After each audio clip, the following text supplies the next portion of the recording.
I hope you've been enjoying our Game Changers in Agriculture series. In this episode, we're going to be looking at Mariposa Dairy out of Lindsay, Ontario. One of the big growth areas in North America and throughout the world, in fact, is goat cheese. And Mariposa Dairy is a state-of-the-art operation that has been created strictly based on goat cheese, strictly state-of-the-art. Most importantly, they're learning how to sell their product to the world and have been doing an extremely good job of it. So follow this one. Basically running Mariposa Dairy as a cheese plant in Lindsay, and we're running our farm as Lenberg Farms outside of Oakwood, which is 15 minutes from our cheese plant. We milk between 1,000 and 1,200 goats at the farm, and there is roughly 10 employees working at that facility. At the cheese plant, there's basically 45 full-time jobs year-round, and right now we've hired on 20 seasonal employees to get through our rush, which is from August to November. We are processing almost 6 million liters of goat's milk a year. We are basically 20% of the milk comes from our farm, and the other 80% comes from roughly 45 other farms that are full-time supplying us. When you're growing, having the staff around you to produce and keep up the skill level that's required.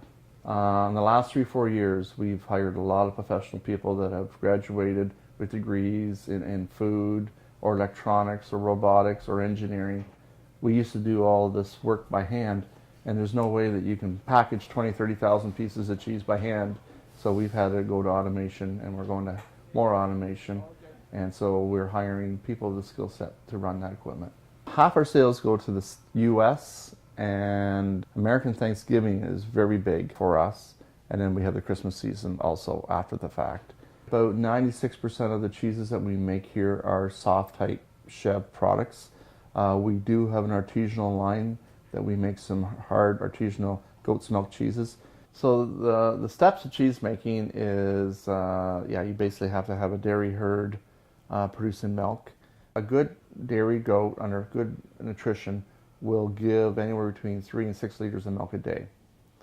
And so they have to milk twice a day, even on Christmas.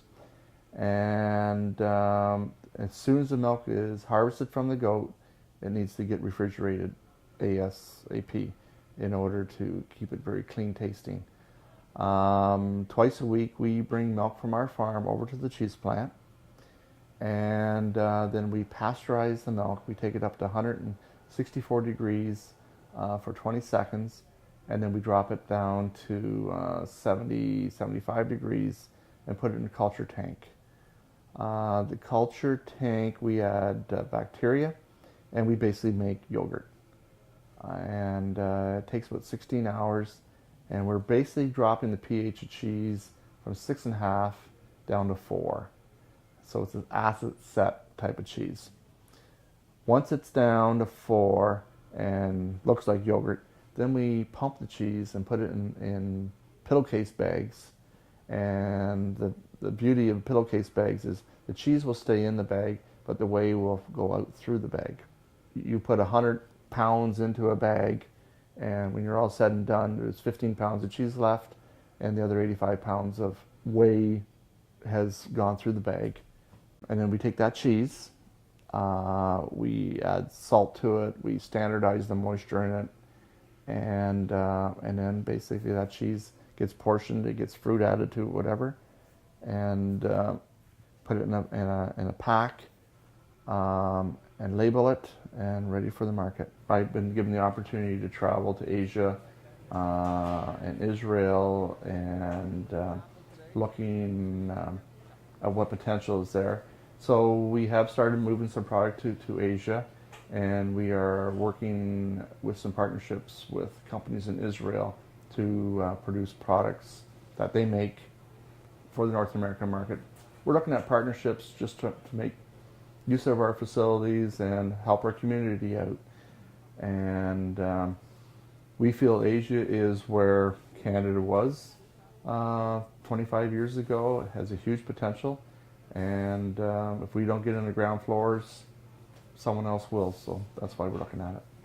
And Vietnam had come over to see us, and one of the larger dairy processors from Vietnam had been at our plant and was looking at some of the technology that we had developed.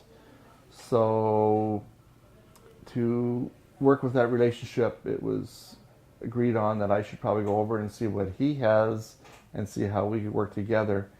And so I went over to Vietnam and looked at his dairy and looked at his his processing factory and looked at the farms that were shipping him milk and things like that.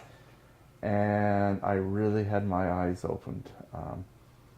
I expected a cheese plant, yogurt plants, dairy packaging plant to be very labor intensive. And I walked into the most automated plants I've ever seen. And it really caught me off guard. And it actually made me change my direction, because at that time we were thinking about maybe doing 2 or 3 more different products at the same time.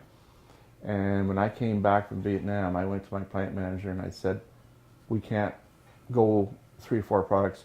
We got to figure out how to get our number 1 product out the safest and the cheapest way possible that we can to be competitive, because if we don't, we're going to have competition at our door in a few years.